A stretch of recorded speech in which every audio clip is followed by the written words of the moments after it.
My name is Amber Christ. I am an intuitive. It's what I do for a living, is reading for people. I'm also certified in Reiki, and I'm a certified Hayhouse Card reader in Oracle and Tarot. That's the publisher of this deck that we're going to do a flip through. Okay, so here we are. We're going to open it up. I have some studio like ceiling lights that are on that are creating a weird shadow, but we're gonna go ahead and do this. It's a little wobbly. My setup just is what it is right now. But we're going to take a look at the Shamans Dream Oracle and open this up. It is, oh, I love the celestial vibe. We are all sacred dreamers, dreaming the world into being. All right. Here's the book. Okay. And again, very beginner friendly. It goes in message from the authors and then a little tidbit about symbolism, which most people watching this video you're probably very familiar with. And then 4-card reading with the placements and meanings, which was really good, especially for anybody that's just starting out, to define your positions and have that to help you do readings and focus your intention. It helps clear up confusion and things like this. But anyway, that's a different conversation.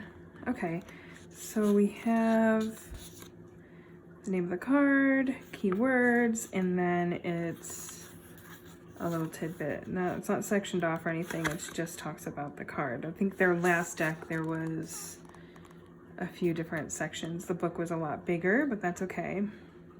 Okay, so let's take a look at the deck, and I'm excited to finally look at the artwork after it's been sitting there, and I looked forward to the deck, but I wanted to do a flip through with you guys first. A tidy house, clarity and organization. Okay, so right away, I'm already guessing, and from what I saw in here, this is a little bit more reading friendly. Like I said, with the Mystical Shaman Oracle, which I couldn't remember the name earlier in the video. Sorry about that.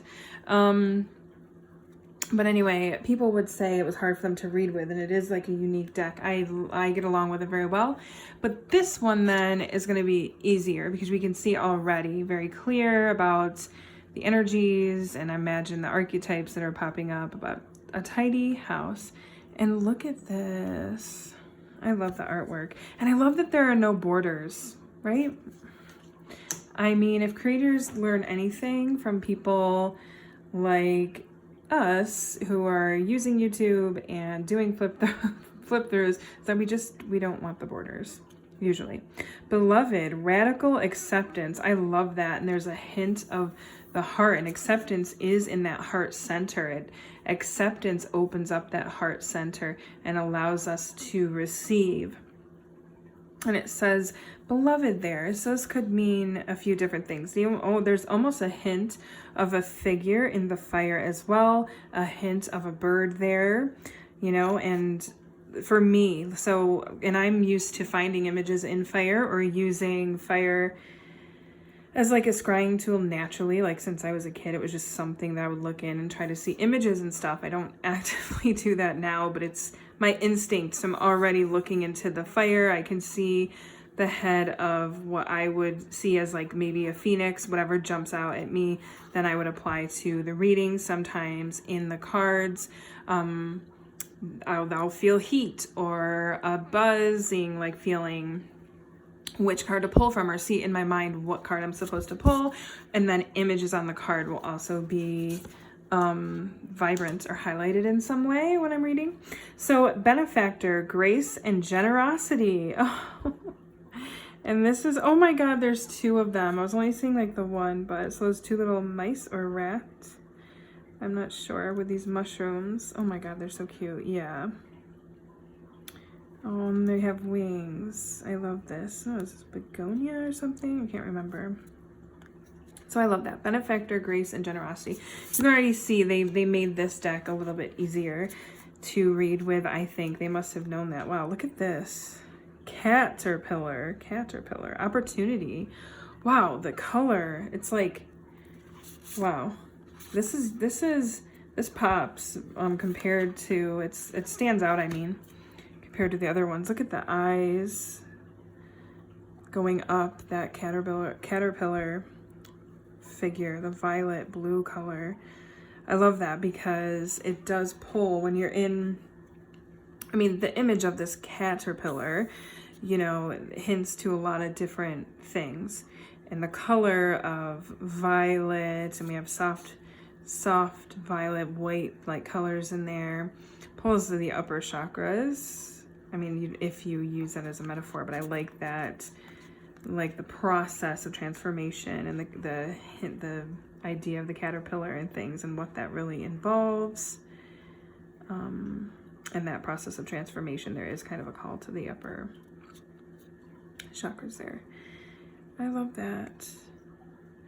That'll be interesting to see, because the caterpillar and the cat have unique symbolisms across cultures, and then we're putting them together here. So, but closing door, completion, that's pretty clear.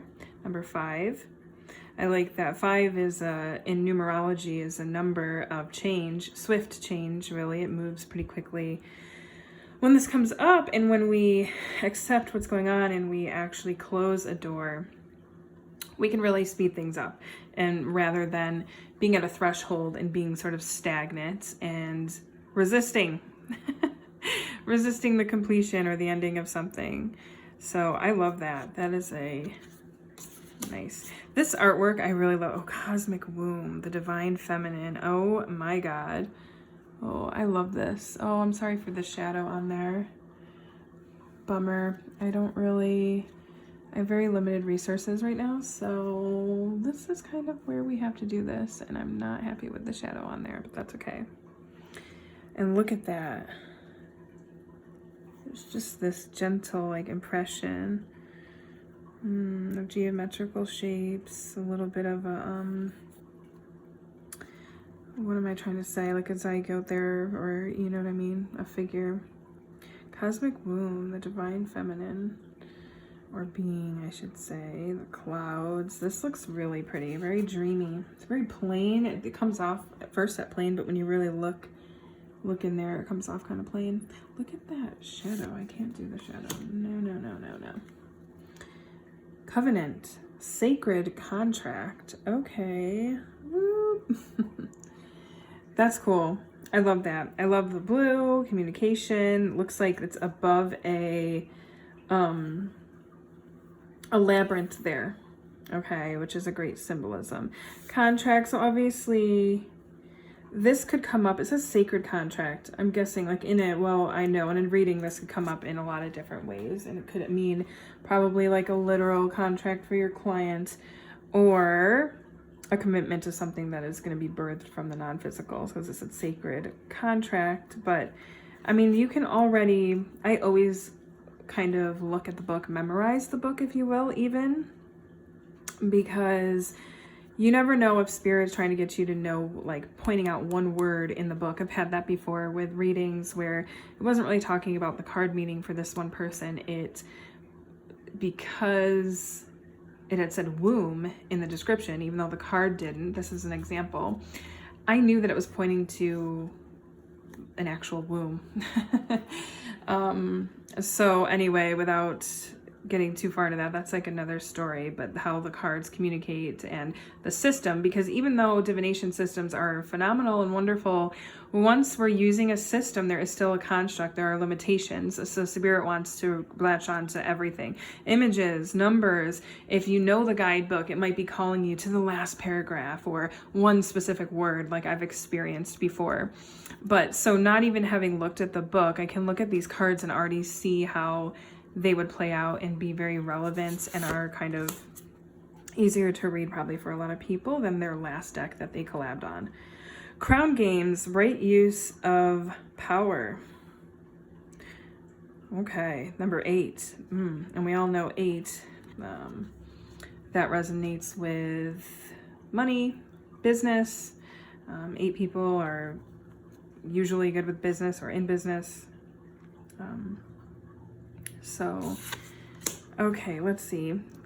Dances on one foot, balancing act. Look at that moth. Beautiful images. I love the green there. It's a very healing color. Deep diver, diving into a task. So this would be, and we've got jellyfish there.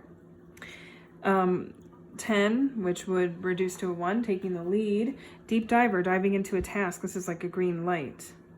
Okay. I love this. And we're fluid in water. Because we have this mermaid there. So, you know, water is emotion, things like that. And I like this a lot. Sorry, I'm getting distracted. I'm staring so much into this image. It's gorgeous. Okay. Deep quiet, meditation and stillness. Wow, that's beautiful. And again, whoop, I didn't mean to jostle you there. You see the head there, the humanoid or the human figure. And then this crown center, this crown energy center. Beautiful. What is going on here? Oh, look at this closer. Yeah, that's beautiful. Deep quiet, meditation, stillness. Again, very clear with the keywords on there. So beginner friendly, good to probably use on a live, good for even younger people to use because the way it's set up. Dragon's Hoard, protecting the future. Wow, look at that dragon. This is really awesome artwork. I was looking forward to this. We have the 2 keys on there. Love it. Okay, I'll go a little faster. I'm not taking too long here. Dream Thief. Wow, look at that. That's intense. Oh my god. I don't know if anybody ever seen that movie. You know what this is reminding me of? That Mothman movie. That was kind of like a scary movie. Hello, Dream Thief, refusal of the call. Boom. Which to me, when I think of thief or thievery, I wrote a song about it with my band actually called The Thief. It's fear, beliefs, old stories. So I look at this and I think fear. Fear causes a refusal of the call. And certainly they are, look how intense that is. I mean, and the colors are amazing. The artist is amazing. Her name is Jenna Della Grataglia. I'm probably not saying that right, but hello. Drifter. Oh, I love this. Drifter, experiencing life as it comes. See, I have a different experience with this whole word drifter and this symbolism of being in the hallways. I had a guide or an experience in the non-physical that at one point in my life that said, at what point did I tell you it was okay to drift? Or oh my god, I'd have to look. I forget the exact words. It was the way that it was said was an interesting kind of interesting way he said it. Like the caterpillar in Alice in Wonderland, or yeah, I can't remember. But I was in the hallways, and this guide or what have you, this teacher, it was a teacher in the simulation, we'll call it, or a dream, and I had been drifting in the hallways and I knew what that meant. But anyway, experiencing life as it comes. So it sounds like they're framing it in a little different way. We have the intonation of almost a planet here or something. The water, the boat. That's gorgeous. Okay. Dust Devil, moving out of stagnation. All right, bring it on. Wow. Intense. You can see the face in there. Empty Well, time to replenish. It's a well. It kind of looks like a eye to me. It's spiraling down. And this kind of almost hints like stairs there. Eye of the Needle, intentionality. Very nice, intense. I love this. Eyes of the Eagle, rising above the fray. And that aligns, of course, with the symbolism of the eagle, seeing the big picture and things. Falling Angel, spiritual narcolepsy. Wow, these are very dreamy, impression-like images. I see the legs there. Is that what that is? I'd have to look at... It's very hard to tell what is going on with this picture, but I do like it all the same. Obviously, we see the wings here. Okay, it's just kind of tripping me out here. It's like, okay, I can see hand, leg, I think. So they're maybe in fetal position. Interesting. And I like the backs. I don't know. What do you guys think about the backs? I don't know. Backs are important to me because they change the vibe. There are some cards I said I wouldn't get because of the back. I was like, ugh, but I got them anyway. Like her Wisdom of the Oracle deck, I never really wanted it. The back was like red and blue, and I just thought it was the grossest color combination. No offense. But I have it, and it's a decent deck. I don't mind it. Feast of Plenty, choices and their consequences. Okay, we have a little, what's that? Looks like it will be crystal and 2 swords. Grapes. A feather. Feast of Plenty, choices and their consequences. All right, first breath, beginner's mind. And this is the image on the box. Okay, I dig it. Wow, look at that, Fool's Embrace. Jeez, look at this. Like, just get all up in there. That's intense. I love that. Look at that. It's so bright. This sharpness here is kind of uncomfortable for me looking at it. Transmuting Pain. Number 22, master number. Okay, Fortune's Wheel, luck and right timing. So you can see how, like I said, probably some people who thought Mystical Shaman was difficult to read with will prefer this. Galactic Mushroom, the Divine Matrix. All right. Garden of Venus. Maybe I'll go a little faster now. Garden of Venus, Rest and Renewal. Pretty. Gathering Around, the Power of Community. Heart Home, Compassion. Ooh, Hollow Bone, Teachability. Look at all the different feathers. And so, you know, I would take into consideration each feather from each different bird and what that means. And so this looks like it's a moose head. Look at this here. That's so pretty. I'm just like, didn't expect that. This one's different, sticks out too from the artwork. It's very striking right when I just saw that. Horned Cactus, Resourcefulness. Horseman, Herald of Change. Awesome. I'm taking that. In the Hand, the universe is your partner. Oh, I can't wait to use this. And if you want an example reading, a real life example reading, I can do that. Jeweled Web, Connectivity. Joyful Muse. Okay, wow. Inspiration. So this one, like all the artwork is very dreamy. This one is another one that kind of, even more so than the other ones I said, that sticks out. Master number 33.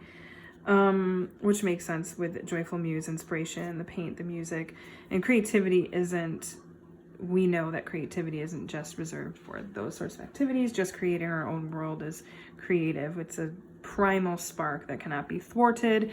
It is why the world has become what it is, because we have this drive to create, you know?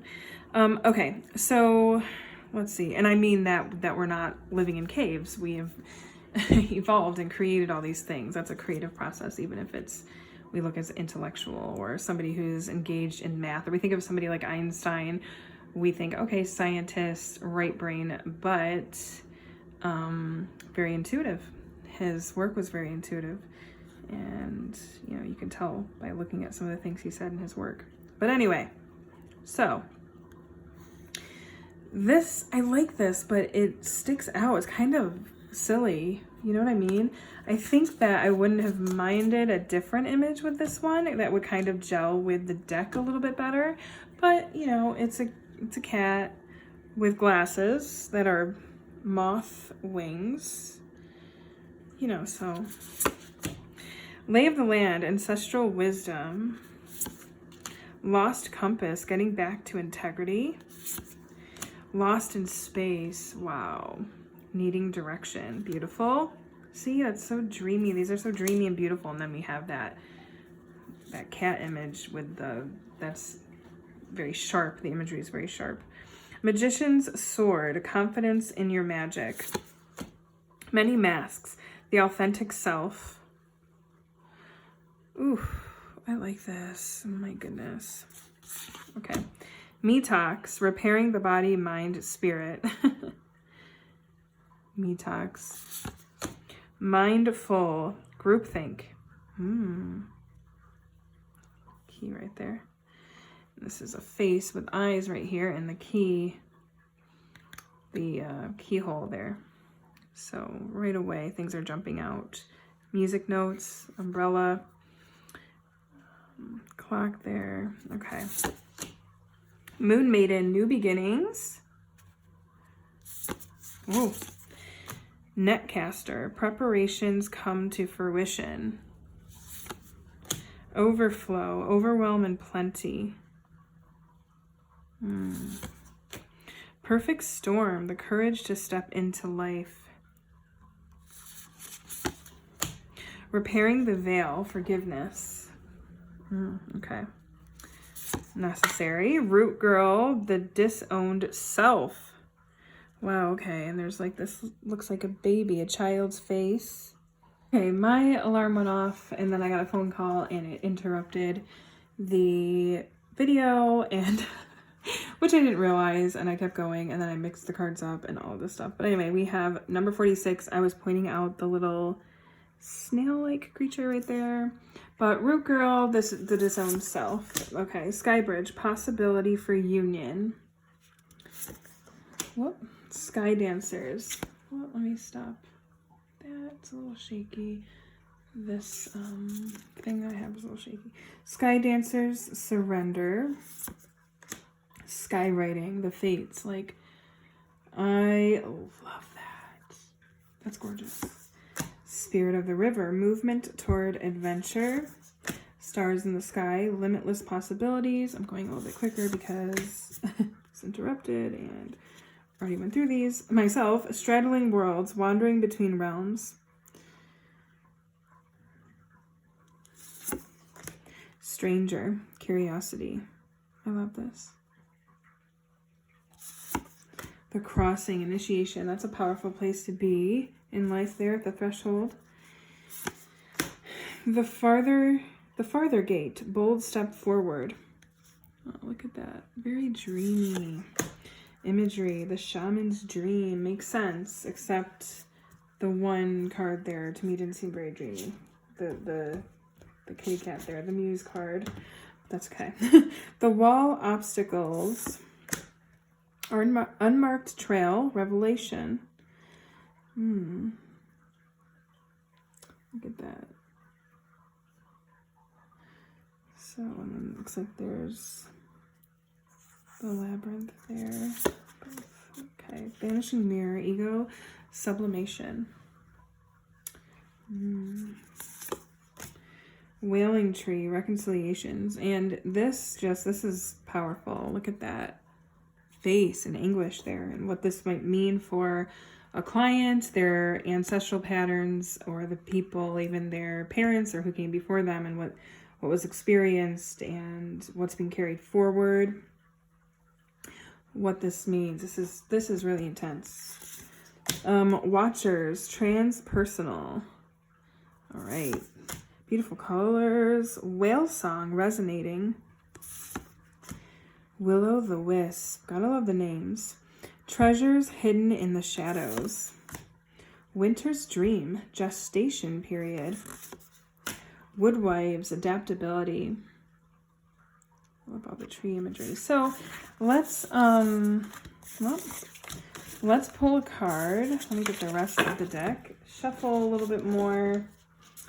And let's pull a card for everyone watching. A little message for, including me, all of us today.